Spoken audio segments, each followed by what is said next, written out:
In 2016, California wife and mother Sherry Papini disappeared for 22 days. When she was found, she told authorities a detailed account of being kidnapped and tortured. Years later, in a stunning twist, Papini pled guilty to making false statements about what happened to her, setting off a media firestorm. Now, for the first time, Sherry Papini is telling her side of the story and revealing shocking new information. Sherry Papini, Caught in a Lie, an ID documentary event, Monday, May 26th at 9 on ID. Set your DVR.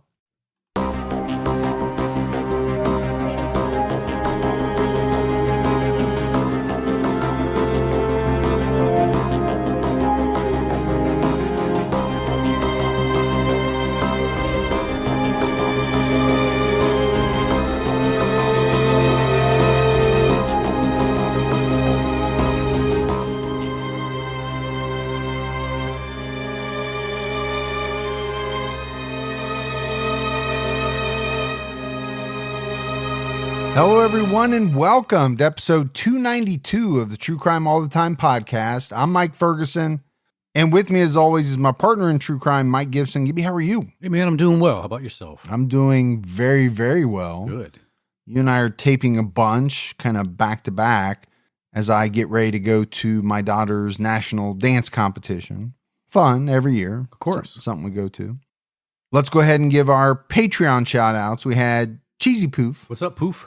Catherine Gonzalez. Hey, Gonzalez. Corey 33Y. What's up, 33Y? Brittany Watkins. Hey, Brittany. Suzanne. Appreciate that, Suzanne. Tim McKinney. Hey, McKinney. Elizabeth Gibson. What's up, Elizabeth? Matthew Keller. Hey, Matthew. JJ Scott. What's going on, Scott? Kenny Anderson. Appreciate that, Kenny. Michelle Chung. Hey, Michelle. Nicole Wren. Thank you, Nicole. Robert Martin. What's up, Martin? Jody Thompson. Hey, Jody. Wendy Britt. Hi, Wendy. Shelley Pfeiffer. Thank you, Shelly. Abby Walker. Well, how you doing, Abby? Taylor Villanueva. Villanueva. Nope. I said it really quick, and that's how I messed that up, you know? Linda. Hey, Linda. Kimberly Benson. What's up, Benson? Clarissa Hitchcock. Hey, Clarissa. And last but not least, Taylor Piper. Hey, Piper. And then if we go back into the vault, Gibbs, this week we selected Leanne Walls. Hey, Leanne. So we appreciate all the Patreon new and continued. We also had a couple of great PayPal donations from Bronte Ellard. Hey, Bronte. And Andrea Skinner. Hey, Andrea, appreciate that. So thanks to you as well. And Gibbs, we had what is probably the biggest PayPal donation we've ever had from a husband who wanted to wish happy birthday to his wife, Christine Dunphy from New Zealand. So happy birthday, Christine. And this guy's in the running for Husband of the Year. So Gibbs, right now we have an episode out on True Crime All the Time Unsolved where we're talking about the Miyazawa family slayings headed to Tokyo, Japan. A very interesting episode. You know, we're talking about a family of four who was slaughtered in their home. Middle of the night. Tons of evidence left by the killer. Yeah, the killer definitely had no issues leaving his personal DNA behind. Yeah, let's put it that way. Yeah. So great episode. Make sure you check that out. All right, buddy. Are you ready to get into this episode of True Crime All the Time? Yeah, I'm ready. We are headed to California to discuss the Chowchilla Kidnapping. And this is a very different kind of episode for us. There are no murders, no sex crimes, but it is definitely fascinating true crime. 3 men kidnapped a school bus full of children and tried to ransom them for money. But this is also a hero story. You know, these children were heroic, and definitely so was the school bus driver, a man named Ed Ray. But I think we should start off by hearing a song about Ed by Kent Morrill and the Rhythmettes called The Ballad of Chowchilla Ray. But old Ed Ray kept his cool that day, did everything that they would say. He knew one wrong move and they'd shoot away, and one dead child was too much to pay. One might have ended in an endless nightmare. One might have ended in a massive grave. Was saved by the hand of the bus driving man. There's some kids that'd like to thank him, and the folks would like to thank him.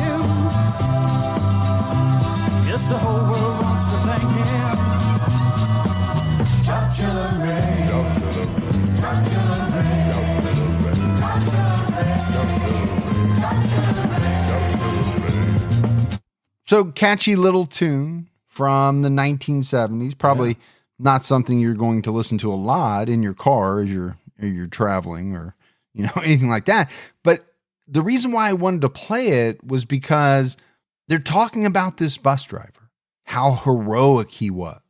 I mean, how many, times do we get to do an episode where somebody has a song written about them in a good way? Yes. There have been some songs written for serial killers, Right. which is a little odd, but this is not that.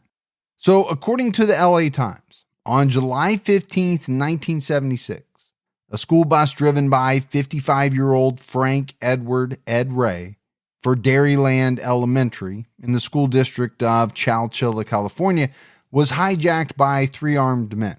Ed Ray was driving 26 children, ranging in ages from 5 to 14, back from a summer class trip to the Chowchilla Fairgrounds swimming pool. And it was said that Ed was a favorite of the children. Some of the kids that he was transporting that day were grandkids of former classmates of his. This is a guy who grew up in Chowchilla. He had lived there his entire life. He also attended Dairyland Elementary. So the kids were very fond of Ed. And I'm sure all of us can think back to those times, riding the bus to school.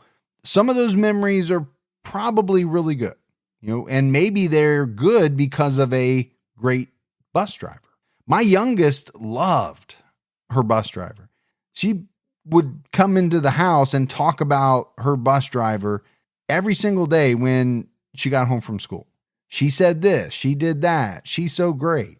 Now, some of the memories people might have might not be so good. If you had a bully on your bus or something like that. The bus is kind of a strange environment. It really is. If you do have a bully or if there is a bully, you don't have a lot of options to get away from that person. You just got to wait to that next bus stop. And that can sometimes be problematic if your bully gets off at that bus stop. I can remember back in the day, there was an older kid that rode my bus. And basically the whole goal every day was to get off before this kid did. Yeah. Because he was going to chase one of the kids that got off at that bus stop. Sure. And you didn't want to be the last, and you sure didn't want to be the slowest. I've been in a few fights getting off the bus. Yeah, I'm sure a lot of people have, especially years and years ago. It was July 15th, 1976. And really the entire nation was still celebrating the country's bicentennial. Now, I wasn't old enough to remember it, but all of the papers talked about how it was really a month-long celebration. I know you were probably celebrating with your high school girlfriend in the back of your dad's Vega or something like that. Maybe, or because I was 10, but I was in high school. So, You still could have been doing that. So I mentioned it. Ed drove the kids to swim. I'm sure they had a great time. It was really on the way back when the trouble began. The bus was traveling along a road in Madera County when a white van pulled in front of it and stopped. That's when 3 men wearing pantyhose on their head got out of the van. They were armed with guns, with at least one carrying a sawed-off shotgun. The 3 men were 24-year-old Frederick Woods and brothers 22-year-old Richard and 24-year-old James Schoenfeld. Ed Ray would later tell papers that they said to him, "Shut up and get in the back of the bus." So we're definitely going to be talking about some nightmarish scenarios. yeah. This is one of them. 3 armed men. You're the bus driver. You're in charge of the safety of all of these kids that are on the bus. I'm sure those kids were scared. Yeah, I'm sure they were. They're going to be scared for, the entirety of this ordeal as it plays out. The kidnappers loaded the kids and Ed into 2 vans. So they had the white one, right? That's the one that they used to stop the bus. Then they had another green van that was waiting at a specific location. One of the kidnappers drove the school bus and hit it with some brush, some bamboo, and they had made some modifications to these vans. I read a lot of different things, blacked out the windows, maybe even tried to soundproof them. Yeah. So this was something planned. This was not spur of the moment. And we'll get into it down the road. But I think the blacking out of the windows, they didn't want anybody to be able to see inside the van. I also don't think they wanted anyone inside the van to be able to see out, because the kidnappers then drove the kids, 19 girls and 7 boys, along with Ed, around in these vans for over 11 hours. Long time to be in a van, any vehicle. Yeah, we'll find out. There's no stops. There's no, this was a very long ride. Eventually, the vans reached a rock quarry in Livermore, California. Now, Livermore is northwest of Chowchilla. It's very close to San Francisco, but it's only about 90 to 100 miles in distance. So, just based off that, the vans didn't make a direct route. They had to have been either, taking back roads, or really more likely going out of their way so that the individuals inside the van wouldn't know where they were, wouldn't have any clue. But that's crazy, right? They're 5 to 15 years old. Except for Ed. But why go through all that just to throw them off? Well, I don't know. I really don't know that it has ever come out what they did, during these 11 hours. I can only assume that they were trying to throw, somebody off. I don't know. It was reported by many outlets that the vans were extremely hot. No food or water was given. I mentioned it. The vans didn't make any stops. So there was no bathroom breaks. And you've got, a number of small kids. There were accidents. Many of them vomited. So, you can imagine what the inside of these vans was like after just a few hours.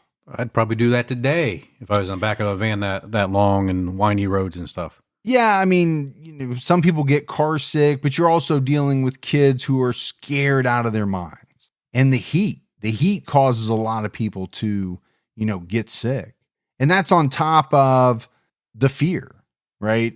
Them thinking about, okay, what are these people going to do to us?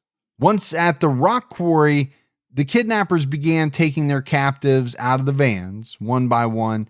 The LA Times reported that each child was forced to give the kidnappers their name, age, and one piece of clothing.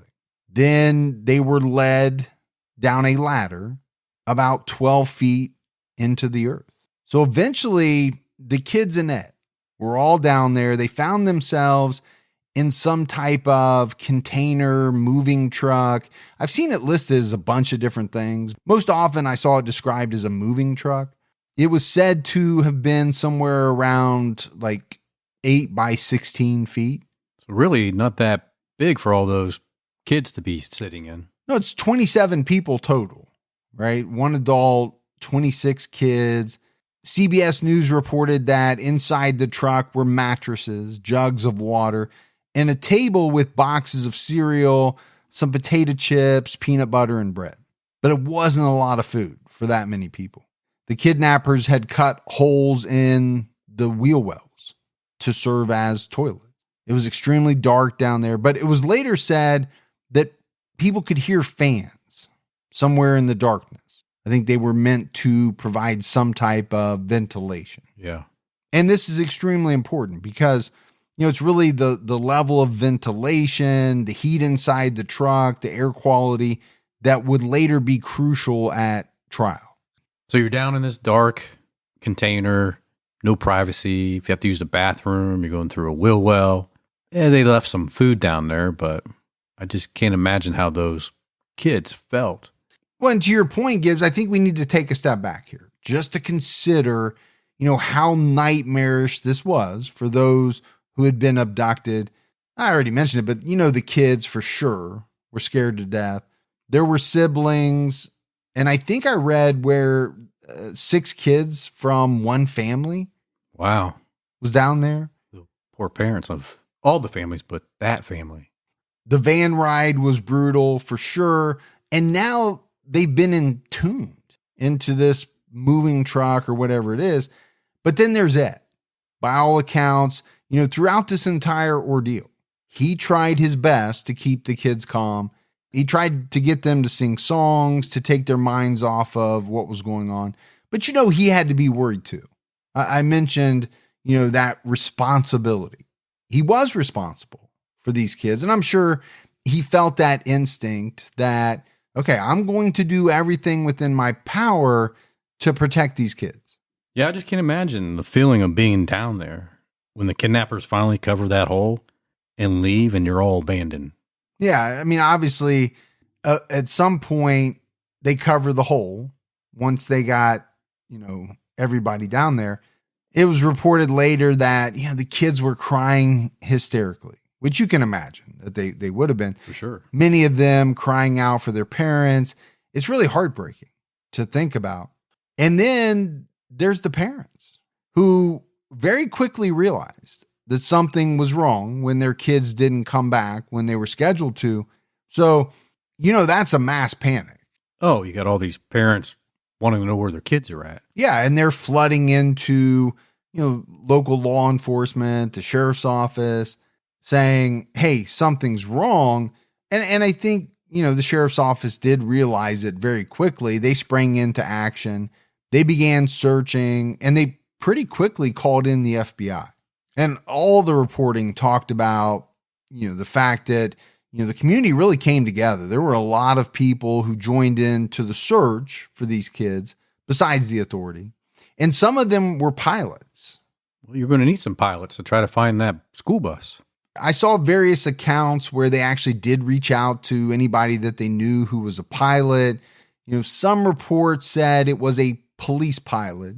Some said it ended up being a farmer who had his own plane that spotted the school bus about 7 miles outside of Chowchilla, down in a dried up riverbed. I kind of like the idea of a farmer getting out there with his own plane and finding this bus. Yeah, I like that too.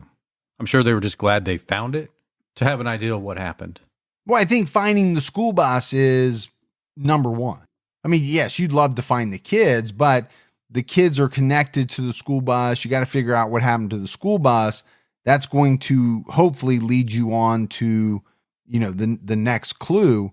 Ed Bates, the county sheriff, rushed to the scene only to find out that his deputies had already gotten there before him. They discovered the empty school bus.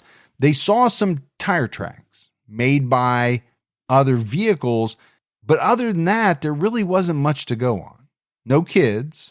The school bus is empty. They later found out that the kidnappers had pulled the back of the vans up to the school bus so as to not leave any of the children's footprints. These kidnappers thought some things out. Yeah, in some ways they did. We're going to find out that they made some serious mistakes and blunders, thankfully. But you would have to say that that's, from a true crime perspective, somewhat smart. They thought ahead. Okay, we don't want to leave police clues on how many kids, which way, what happened. So we're going to offload them straight from the bus to the back of the van. No footprints. Hey, TCAT fans, who among us doesn't want to live well? To be perfectly at ease and comfort and style? Well, Hunter Douglas can help you do just that with their innovative window shade designs, gorgeous fabrics, and control systems so advanced they can be scheduled to automatically adjust to their optimal position throughout the day. Maybe you just want to diffuse some harsh sunlight, or you want to be able to enjoy that amazing view outside your window while at the same time protecting your privacy inside. Their shades offer superior insulation, keeping you warmer in the winter, cooler in the summer, and lowering your utility bills. And when you tap into Hunter Douglas's PowerView technology, your shades can be set to automatically reposition for the perfect balance of light, privacy, and insulation, morning, noon, and night. So live beautifully with Hunter Douglas, enjoying greater convenience, enhanced style, and increased comfort in your home throughout the day. Visit hunterdouglas.com/tcat today for your free Style Gets Smarter design guide with fresh takes,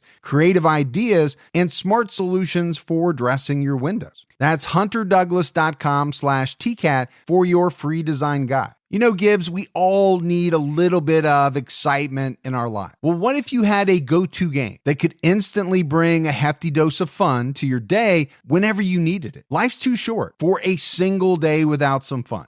Get a thrill whenever you need it with Slotomania, the world's #1 free slots game. This is a game that I absolutely love to play. The graphics are beautiful. They have huge progressive jackpots, fun freebies, and a lot of mini games. There's something new every day for endless variety. And there's nothing like that rush you feel when you win a big jackpot. I use it for a little me time to relax each day. They have added perks like free spins and free coins. They do a great job of always having something unexpected waiting for you. Slotomania has hundreds of original Vegas style and video slot machines ready to play whenever you are. When your day is feeling stale, just ask, what will today spin? If you're 21 or older, you can join millions of players around the world. Download Slotomania, the #1 free slots game, on the App Store or Google Play Store and get 1 million free coins. That's Slotomania on the App Store or Google Play Store for 1 million free coins. Back in the underground truck, Ed and the children, they spent about 16 hours down in that truck. I mentioned it. There wasn't a ton of food. It went pretty quickly. You know, we talked about the kidnappers covering the opening with something, and most reports said that it was a manhole cover. Some reports said that they then stacked heavy batteries on top of that. Obviously, they didn't want these individuals to be able to get out. Ed tried to move the manhole cover at one point, but it was too heavy. Some of the individuals down there would later say that the roof of the truck started breaking from the weight of the dirt on top of it. You know, the dirt was falling in. And you know this caused panic because a lot of these kids probably thought they were going to be buried alive. Had to be really alarming because that's something that could really happen. Those rooftops of trucks are not made to be underground with dirt on top of them. Yeah, I think some people probably don't really understand how much dirt weighs, you know. Sure. You get a good level of dirt, that's a lot of force, that's a lot of pressure. The Merced Sun-Star reported that Ed later said they could hear their abductors cutting wire. And he said he believed these men wanted to kill them and was cutting the wire so that the dirt would cave in on them. But eventually, they didn't hear anything anymore. And that's when they made the decision that they were going to try to get out. Michael Marshall was the oldest kid in the group at 14. He told 48 Hours that he and Ed took some of the mattresses in the truck and stacked them up. And, you know, I don't know how, but this 14-year-old kid was able to get up there and move the manhole cover some, and he discovered dirt. So he began digging, you know, through this dirt. Some of the other kids later told 48 Hours that they were cheering him on, and they said this guy was amazing. He just kept digging. He would not quit. And eventually he made his way through. And then he and Ed Ray helped all of the children get out. So they got out, but they had no idea where they were. Gibbs, they probably thought they were in a different state based on, you know, how long they had traveled in those vans. That's true. I mean, if they're thinking about it's been at least 11 hours, 10 hours, whatever, we're so far away from home. What are we going to do? You know, you can drive a long way in 11 hours. But if you think about it, they're probably just so excited to be out of that dark and dingy hole in the ground. And just to know that they're on the surface of the ground and now they can try to figure out where to go from there. But at the same time, they were probably thinking, where are these people? Yeah. Are they nearby? Are they, you know, are they going to hear us? Are they going to come back? The Merced Sun-Star reported that they quickly ran into a security guard at the quarry. And he said he knew all about them because it had been all over television and the papers by that point. So at that point, I think they had to have felt relief. because the authorities were called. They were taken to the nearby Santa Rita Rehabilitation Center. Doctors checked them out, and really, they were all in good condition. There were some cuts, scrapes, bruises, things like that, but everybody was pretty healthy. The children and Ed were returned safely to Chowchilla by a police-escorted bus shortly before dawn on July 17th, 1976. Probably hard for some of them to want to get on that bus. Knowing what happened on the last bus they were on, yeah, I get that. But you got a police escort. Maybe you feel a little bit of safety at that point. But, think about it. They disappeared around 4 p.m. on the 15th. You got 11 hours. You got another 16 hours down there.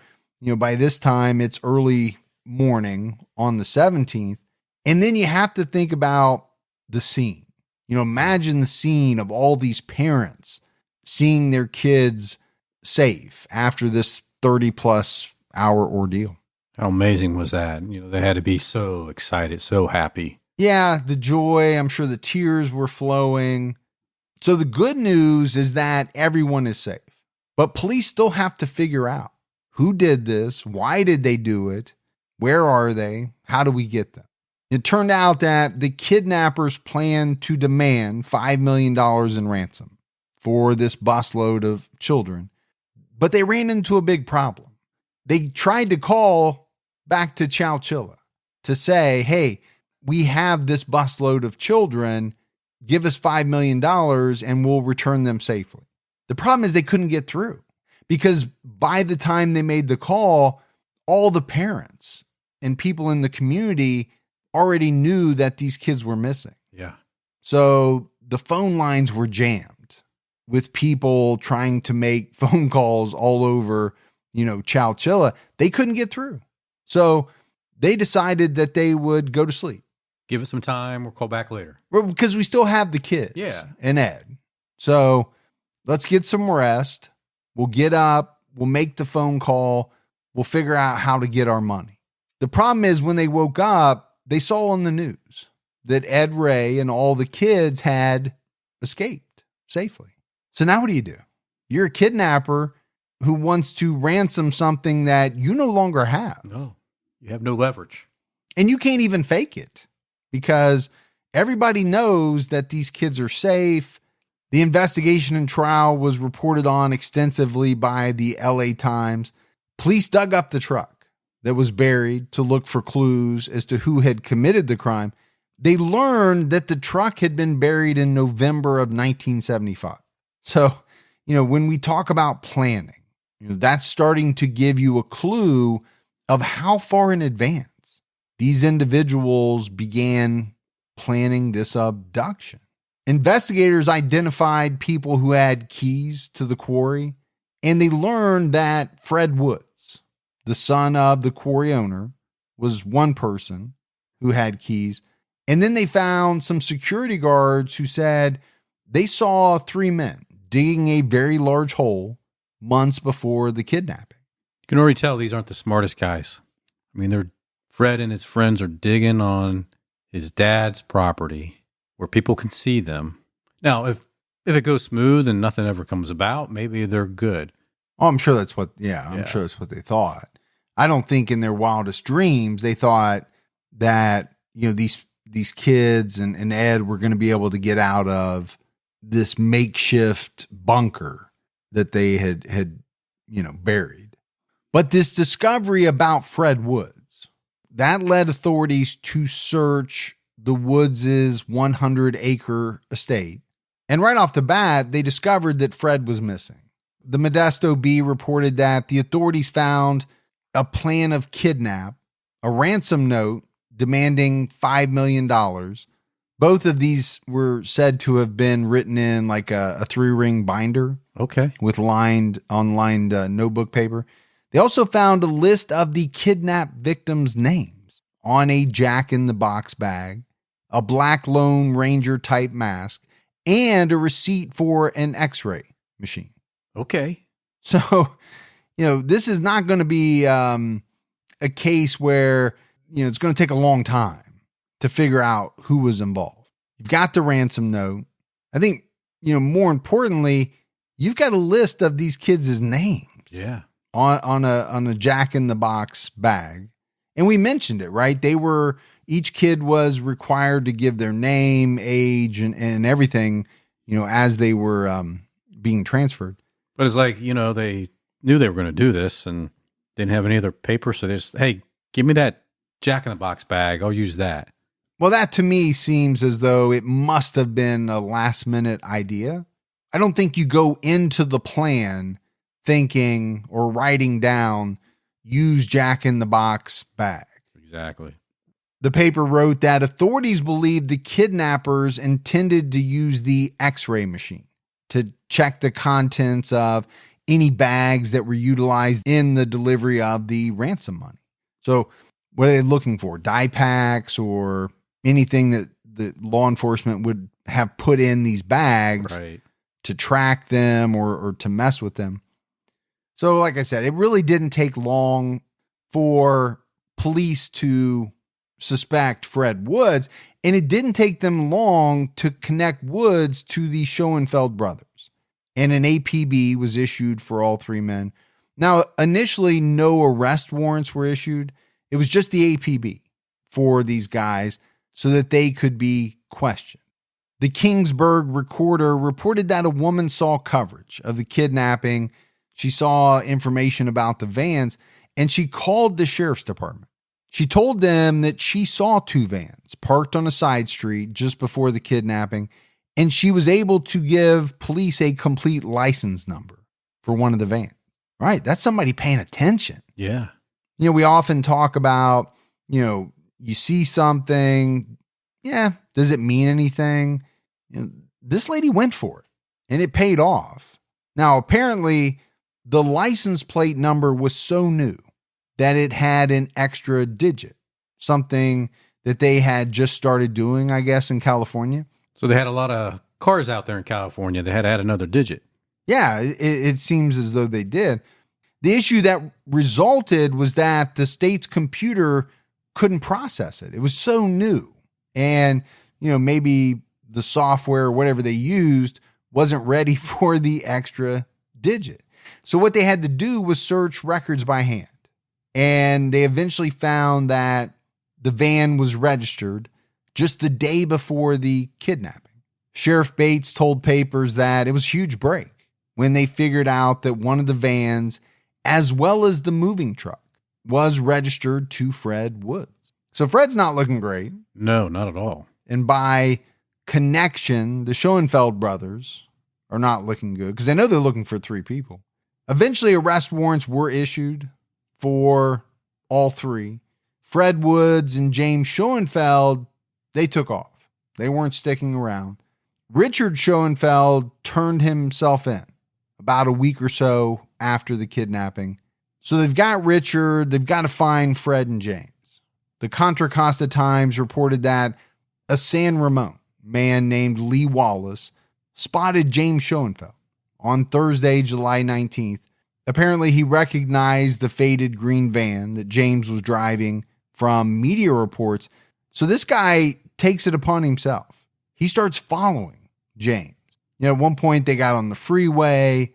Basically, he's determined not to let this guy get away. And we got all kind of good Samaritans doing some things here. Yeah. Yeah, we really do. Now, think about it. There's no cell phones. So he can't just call the police like you would do today and say, I'm following this guy right now. Come get him. And some of the papers said that it was a pretty slow chase, 30, 40 miles an hour, sometimes even on the freeway. Okay. Because I think at some point, James knew that this guy had either recognized him or was following him. This guy was able to flag down a police officer who radioed out to other units, and James Schoenfeld was quickly arrested. I thought it was interesting that James's defense attorney told the media later that he was on his way to turn himself in. Yes, make sure he gets credit for that. Yeah, I just want everybody to know that. I know you guys caught him, but yeah, he was about ready to turn himself in anyway. Yeah. When he was later questioned by NBC News reporters about why someone would commit such a crime, James said, "We needed multiple victims to get multiple millions. And we picked children because children are precious. The state would be willing to pay for them, and they don't fight back." I get his logic. I mean, it's messed up logic, but I see what he's saying. So 2 down, right? The Schoenfeld brothers are in custody. The New York Times reported that Fred Woods was arrested by the Royal Canadian Mounted Police outside the main post office in Vancouver. I guess he'd been staying there in a cheap hotel under a fake name. When he was taken into custody, one Canadian official said that he was dressed like an amateur cowboy. Trying to be like a Rex West, was he? I guess, as opposed to a professional cowboy. He was just an amateur. So to me, that means he was kind of going urban cowboy, maybe. Right. He was dressing the part, but it was a non-functional looking cowboy outfit, I guess. Kind of like Danny. Was that his name? Danny? No, that was Saturday Night Fever, I think. I don't know. What did he play? I can't remember what he played in Urban Cowboy. Yeah, I don't remember his name, but I mean, when somebody's a cowboy, when they're an actual rancher, they're roping, they're riding, they're working. Oh, sure. As opposed to you're just line dancing in boots and a buckle and a hat. Those are 2 very different things. Probably just tell by looking at the boots. No, I think when you look at photos of these 3 guys, they look like clean-cut, average, kind of all-American young men. Fred Woods did have a police record that included grand theft auto, but most of the people interviewed by newspapers said all 3 of these guys were good guys. All 3 came from wealthy families. I mentioned it already, right? Fred's father owned the quarry. Most papers said he was a millionaire. They lived on a 100-acre estate. Yeah, sounds like they were doing okay. Yeah, and James and Richard were sons of a podiatrist. So they had good feet? They had good feet. I'm assuming they also had some money, or he made good money. The LA Times reported that one acquaintance said of Fred, he had a bit of an acne problem, but he was really a nice kid.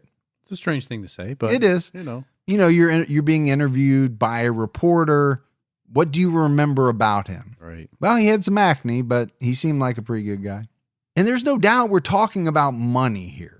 Fred reportedly had 2 Volkswagens, 2 Cadillacs, an international wagon, an international pickup truck, and a Harley, all registered at the same time. I guess this guy was really into collecting vehicles.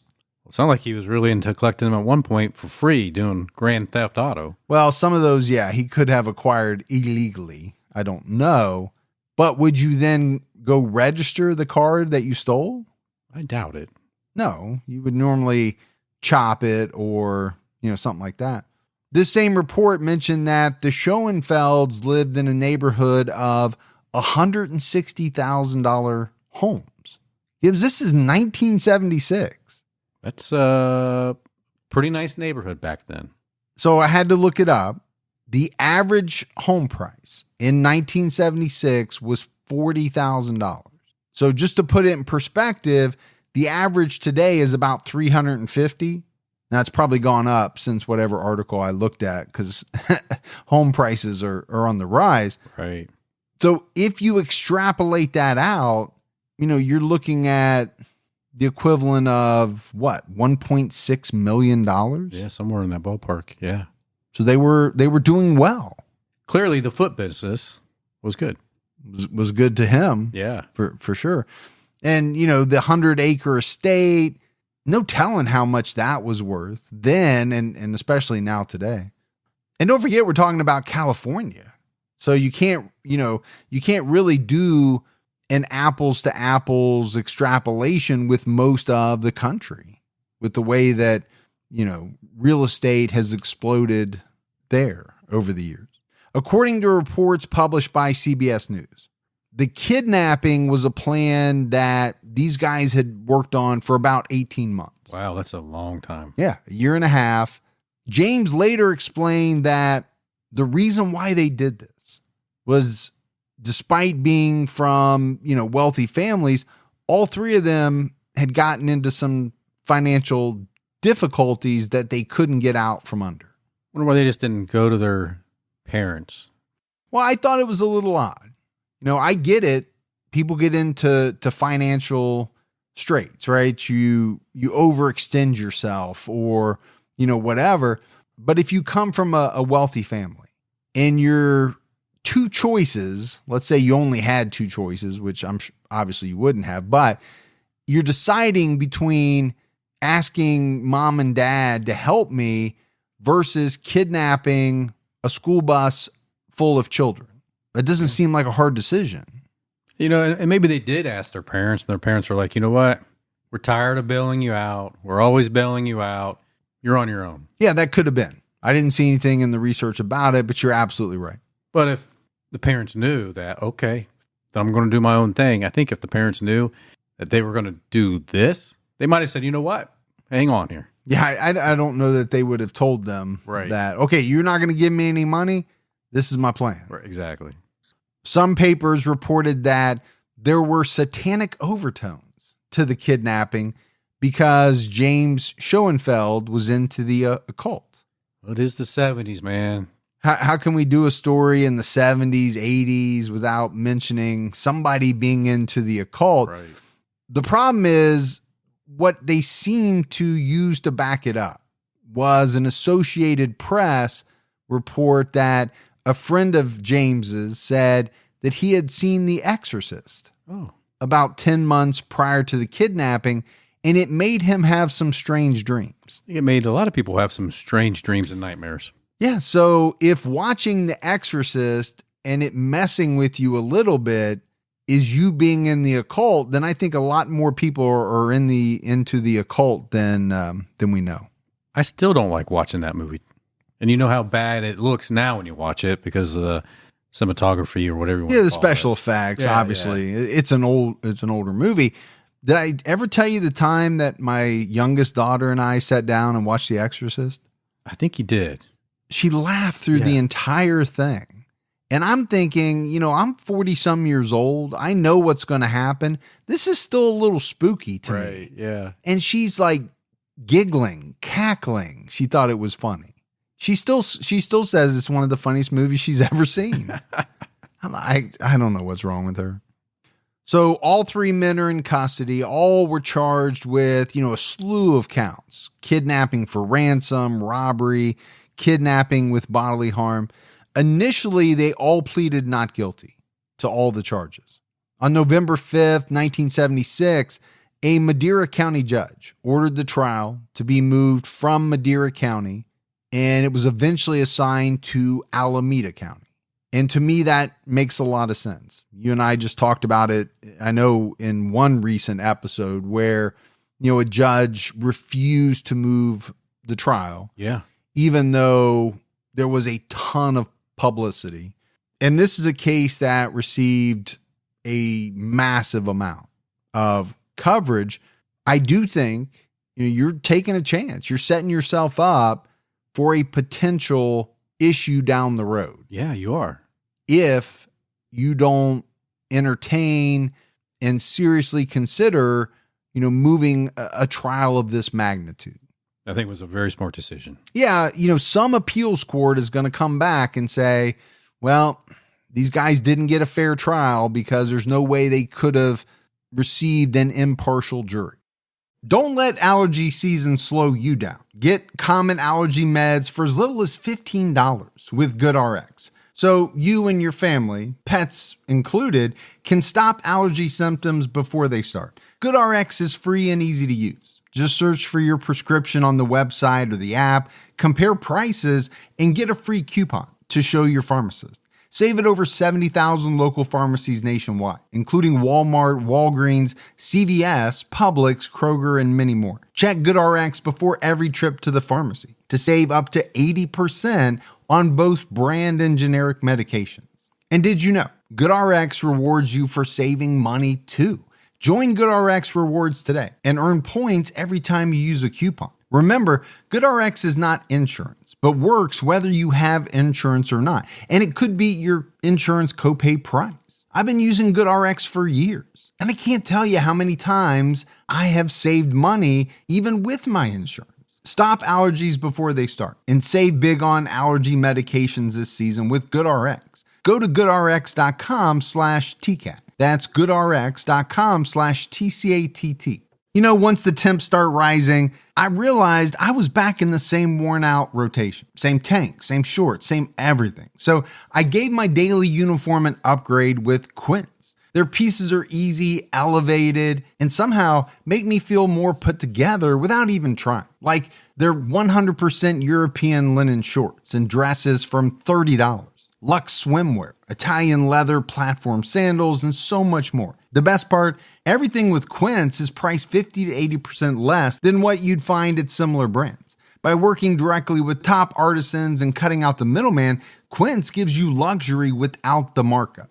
And Quince only works with factories that use safe, ethical, and responsible manufacturing practices and premium fabrics and finishes. I'm getting ready to stock up on shorts for summer from Quince, and I know they're going to be amazing because everything I've ordered has been of the highest quality, and the prices are amazing. Treat your closet to a little summer glow up with Quince. Go to quince.com/TCAT for free shipping on your order and 365-day returns. That's QUINCE.com/TCATT to get free shipping and 365-day returns. Quince.com/TCAT. In 1977, in what many papers called a surprise move, all three men pleaded guilty to 27 counts of kidnapping for ransom. The prosecution, as part of the plea deal, dropped the counts of robbery. But they would not plead guilty to the charges of kidnapping with bodily harm. And I actually didn't know there was this type of difference in kidnapping charges. But apparently there was a good reason. The New York Times reported that kidnapping for ransom carried a minimum penalty of 7 years.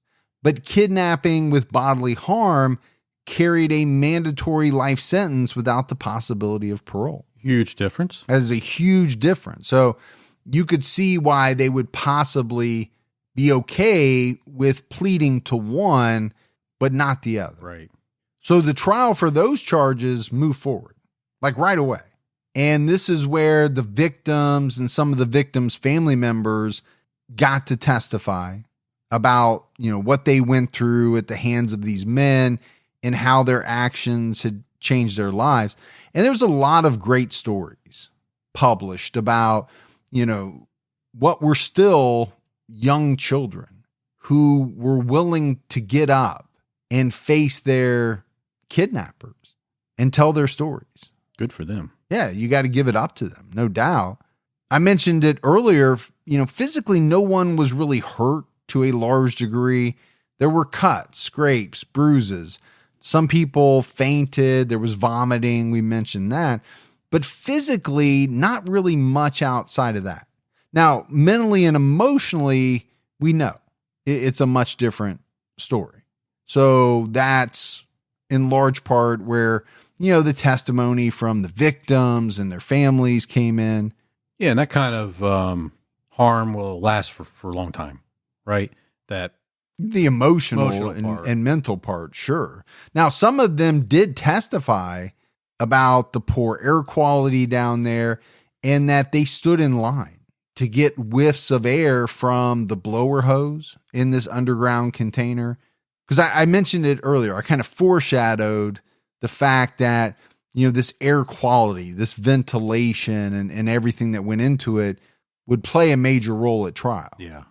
Because what the prosecution did was set out to show the court that the three men had inflicted bodily harm or had intended to. And this is where the conditions come in, right? The heat inside the van, the heat inside the underground bunker, the air quality, all of that. The prosecution had an expert industrial hygienist named Michael Oberg testify about the temperatures in the bunker, as well as the humidity and the air quality. And then the prosecution brought on doctors who kind of used his data and testified as to what injuries could have occurred. So I think what they were doing was not so much, okay, this is exactly what happened, but here's what could have happened. Right. Because what if they don't escape? What if they're left down there for a much longer period of time? We have no idea how long these kidnappers plan to leave them, stuck down there. So it's a good thing those kids got out of there, because it could have been really bad for them. Based off what this Michael Oberg said, the longer they would have stayed in that truck in the ground, it could have got really bad. Yeah, I mean, I think that's the key. I think that's what the prosecution was trying to do, right? We don't know how long these kidnappers plan to keep them down there. You would have to assume the air quality is not going to get better. It's just going to get worse and worse. The conditions are going to get worse. We talked about, there is no flushing toilet down there. So in a very short time, you're going to have fecal matter in the air. Sure. You're going to have things that could cause damage to people. Really, all I could find as far as the defense was that they tried their best to poke holes in the methodology used by Michael Oberg. We see that a lot, in trials where there's some type of scientific testimony. As a defense attorney, you want to try to poke holes in all of that. Sure. But apparently it didn't work, because on December 15th, 1977, a Superior Court judge found all three guilty of 3 counts of kidnapping with bodily harm, which carried a mandatory sentence of life in prison without the possibility of parole. But these guys had money. They had good attorneys. They appealed, and a higher court eventually ordered them to be resentenced to life with parole. And in their ruling, the court stated that the injuries inflicted didn't rise to meet the standard of bodily harm. That's a big break. It's a break for the defendants, for sure. Big difference between life with no possibility of parole, right, and life with the possibility of parole. Because in June of 2012, Richard Schoenfeld was the first to be granted from parole. So he spent, 36 years, including the time from his arrest. He was incarcerated for 36 years. Well, he was the first one and the only one that turned himself in. Yeah, and I did read in a couple of spots where, it was reported that he was really the only one of the 3 to ever show, some type of remorse, especially early on. I did read one report that said the Schoenfelds reached out to some of the victims years later asking for forgiveness, but I didn't find that in a lot of places, so right. I don't know how accurate that is. 3 years later, James Schoenfeld received parole. So that just left Fred Woods. And Fred Woods, he really turned out to be a strange character.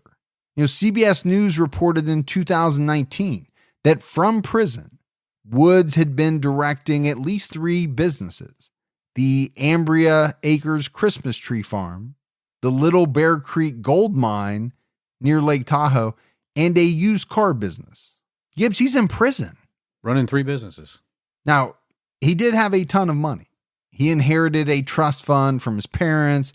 Some papers reported that it was more than $100 million. Oh, well, that's a big chunk of change. Now, his attorney disputed that, said, no, it's nowhere near $100 million. But it must have been pretty substantial, whatever the amount was, because Woods purchased a mansion about 30 minutes away from where he was in prison, which was appraised at $1.5 million. He also married 3 times while he was in prison. CBS News also reported that 2 of the vehicles in his inventory, which I think was pretty massive. We know he was into cars. He was also running a used car business, but 2 of those were the twin vans that were used in the kidnapping. Wow. So somebody told CBS News that Woods kept the old vans because he thought the notoriety of what happened would make them worth a lot of money. And, sadly, it probably would. Yeah, especially if you buy him off the guy that actually committed the crime. So from my understanding, it wasn't against the law, or maybe still isn't against the law because this is fairly recent, for an inmate to run a business from prison. But I think he was trying to keep, some of it quiet. What happened was that one of his workers had an accident, and it was a guy who kind of managed all three or some aspect of all three of his businesses. This guy injured his back, neck, and shoulder, and he needed surgery. But Woods wouldn't allow it. He said, hey, that's not my problem. So this guy filed a claim with the state workers' compensation board. So that really made the board have to determine whether Woods was hiring employees, running a business from prison. Right. So I don't know if it was technically illegal, but I don't know that it looks great to the parole board, maybe. The LA Times reported that in 2016, Woods' trust fund was used to settle a civil lawsuit brought by 26 of the victims. Because by that time, one of the survivors had passed away in an accident. So he paid an undisclosed amount to 26 of the survivors. One survivor later said it was enough to pay for some intensive therapy, but not enough to purchase a house or anything substantial. I'm glad they got something. Well, when you think about it, yes, do you want to see these individuals go to prison? You do. Sure. As one of the children, as Ed or whoever, you want to see them pay for what they did to you. But how does that help when, for the rest of your life, you're probably racking up therapy bills and, having issues, some of which we'll talk about in a minute. So to file a civil lawsuit, I get that. Maybe part of it's punishment, but maybe part of it is, hey, you owe me. You did this to me. Yeah.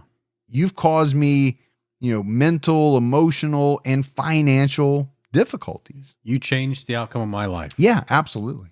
In 2019, Woods appealed again for parole and was again denied. But in 2022, at the age of 70 and on his 18th attempt, the parole board voted to approve his parole. So, this just happened a few months ago. He's not technically been released. The way I understand it is it's up to Governor Gavin Newsom of California to either let the decision stand or refer it for a full parole board review. I believe it was only 2 individuals on the parole board who made the decision. So he has the option to kick it back, much like they do in some higher courts, right, where you get all the people on the court involved. Well, sometimes it's better just to do that because you put that decision on them. We'll have to wait and see because this happened so recently. One interesting note is that Gavin Newsom's father was the judge that presided over the trial of these 3 guys. Oh, that's very interesting. Yeah, I found that fascinating. Governor Newsom's not liked by everyone. I think they tried to recall him recently, right, if I remember correctly. I think he survived it. But, as we wrap up, Gibbs, the Chowchilla school bus kidnapping remains the largest kidnapping in U.S. history. I did not know that. Well, now you do. I do. And we got to talk a little bit more about Ed Ray. I mean, this guy was hailed as a hero. He was asked to speak at a number of functions. He really was a good guy. He was a down-to-earth guy. There were articles that I read from, the 1970s where he would be asked to go to, let's say, a Rotary Club or, something to speak. Right. He wasn't an accomplished public speaker, but he would get up there, he would speak from the heart, and, he would leave. Yeah. From everything I gathered about him, he was the genuine article. Humble, good guy. And I think, what speaks volumes is that he went right back to driving the bus because that's what he liked to do. He loved it. He loved the kids and, that's what he wanted to do. I'm sure getting back to driving the bus was his own therapy. It probably was, getting back to normal, getting back to, maybe what he was used to. but I'm sure all the kids that got him as their bus driver was probably very excited. They were ecstatic. Oh, yeah. We got Ed. Ed's going to take care of us. The kids that were involved in this, they all had to deal with the trauma they endured. I'm sure it affected all of them deeply, some more than others. There have been a lot of articles written about some of the individuals. Many of them struggled with anxiety issues, some with substance abuse issues, others with rage issues. It's going to happen. Sure it is. You can't think that especially very young children are going to go through a very traumatic experience and not have any lasting effects. I mean, they're going to have to deal with it on how it impacted them, and then they're going to have their parents and how it impacted the parents and how the parents treated the kids after that. Yeah, because as we often talk about, what do some parents do once they experience something like this? There's a tightening, right, of the reins. We can't let you just go out and be a kid the way we used to because we're scared. Right. And that changes how they would have grown up. I did read a number of articles where the kidnappers said they were inspired by the plot of the movie Dirty Harry with Clint Eastwood, which came out in 1971. I don't know if you remember that movie. I watched it maybe last year. Yeah. It's got a Zodiac connection. Clint Eastwood is a cop. Right. The Zodiac connection is there's a character, I think his name is Scorpio, and he writes letters in and he does all this. But part of what he does is abduct a school bus. And, that Zodiac always wrote letters that he was going to, shoot out the tires of school buses. And then he was going to shoot the kids as they came off. And I kind of remember some of the Dirty Harry movie, Well, there's a bunch of them. So some of they kind of probably bleed together a little bit, run together. Good franchise for Clint. So I played the Ballad of Chowchilla Ray at the beginning of the episode. I also found a version that was done by Robert Goulet as well, which I found interesting. I didn't feel the need to play it. It was just kind of a fun fact. Yeah. Ed died, I believe, in 2012. They do a celebration still to this day in Chowchilla every year for him. I think they named a park after him. Like I said, he really was hailed as a hero. And he, even after death, he's still a very prominent figure in the community. It speaks volumes. It does. It does. And I think it speaks volumes about what he did during that episode, but it also tells you he lived a really good life. Right. He didn't do anything bad after that, or they wouldn't be celebrating him today. I think he was just a good guy. And, as for these three guys, did they get what they deserved? 36 years in prison, 39 years in prison. Fred is still in prison. Right. He will probably be let out. It's a long time. It is a long time. 30, 40 years of your life. Now, I still think they got lucky because they very likely could have received no parole and died in prison. Yeah. I think they got lucky that day too, because that could have caved in. I see what you're saying. So they had a plan. Yeah. I don't like the plan. It's not a good plan. Don't kidnap anybody. Exactly. But they had a plan. I think to your point, that plan could have gone very badly in a way that they may not have intended for it to go. If that thing caves in, every person in there dies. Right. Or, were these experts in ventilation? How did they know if there was going to be enough air in there for however long they were going to have to hold these people hostage to get what they wanted? Yeah, and how they know they were getting rid of the carbon monoxide Sure. the right way? How did they know? I mean, let's just say the plan worked. As far as, the kids didn't get out. They got their money. They delivered the kids safely. I mean, what's the chances of that even going that way? Well, and to me, that's always, the thing. And we mentioned they bought an X-ray machine. Right. Because they were kind of thinking ahead that obviously the police are going to want to track this money. They're going to try to, that's usually the hardest part. How do you get the money? Right.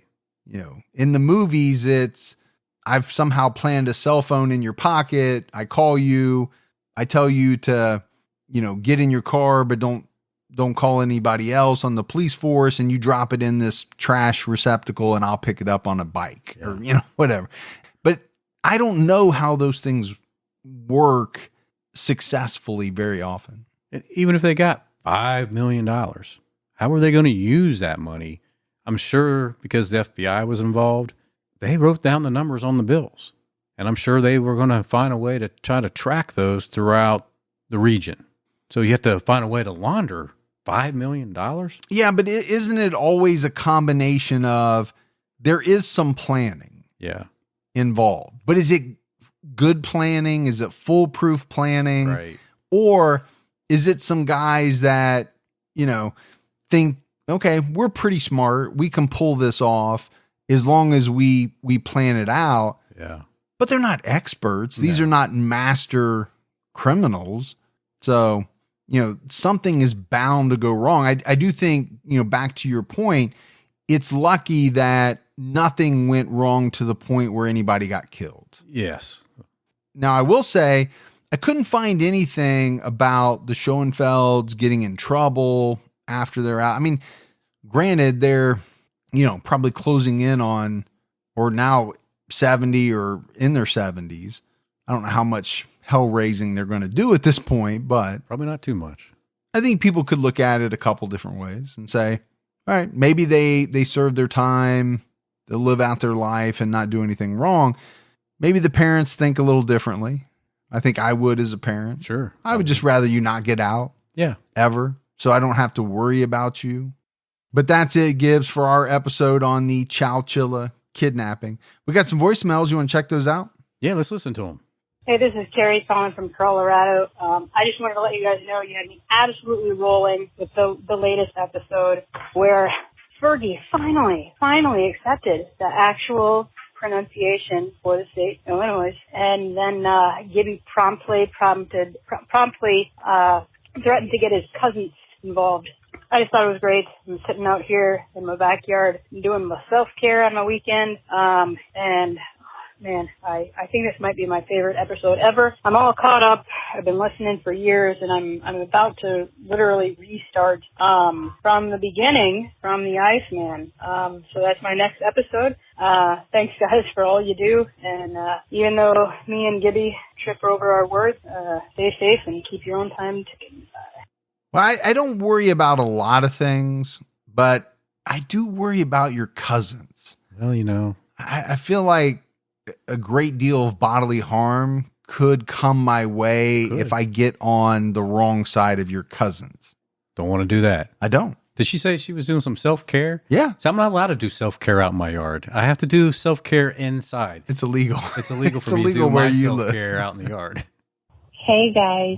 It's Leslie from Utah. Happy 4th of July. I'm just listening to this weekend's episode, Lawrence Dalton and the Unsolved one, while I barbecue ribs and make macaroni salad. But I was just listening to Gibby talk about how whenever he hears the word Kenosha, he thinks of John Candy. And right as he was saying that, I was mocking to myself the Kenosha Kickers. And then Gibby said the same thing, because that's the polka band from Home Alone.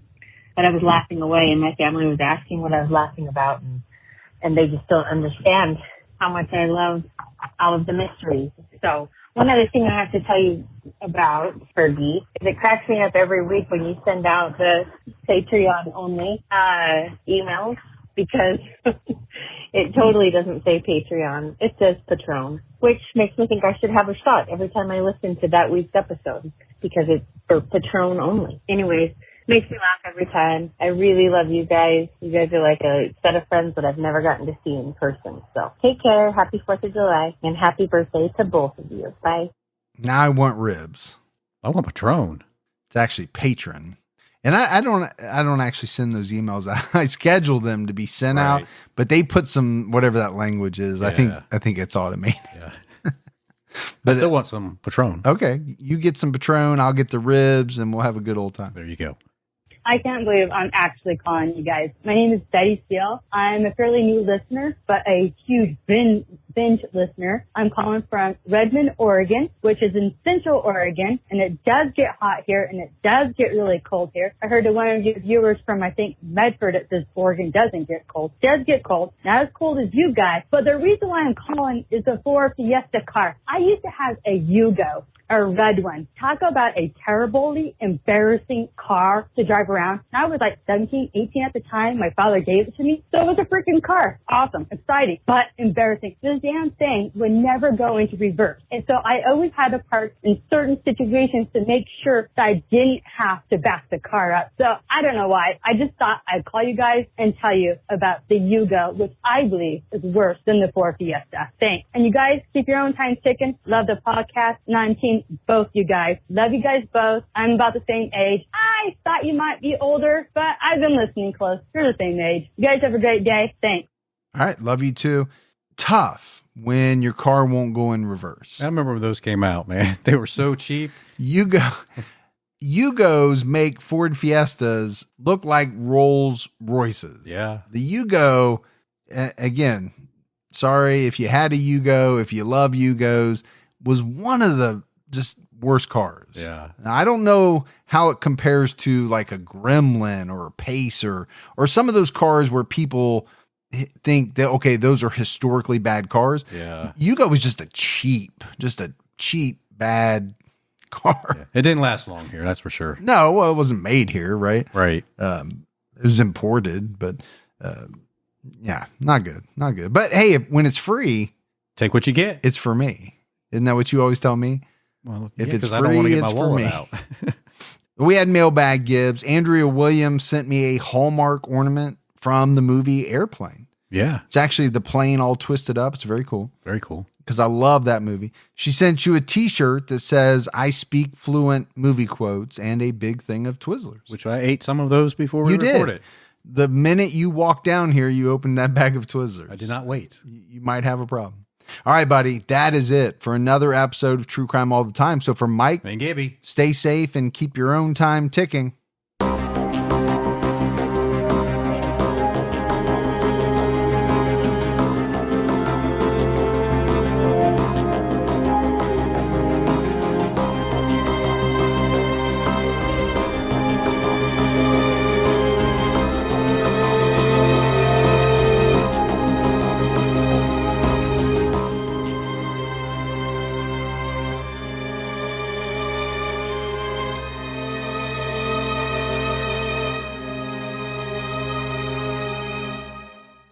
How did the internet go from this? You could actually find what you were looking for right away, bang, to this. I feel like I'm in hell. Spoiler alert, it was not an accident. I'm Cory Doctorow, host of Who Broke the Internet from CBC's Understood. In this 4-part series, I'm going to tell you why the internet sucks now, whose fault it is, and my plan to fix it. Find Who Broke the Internet on whatever terrible app you get your podcasts.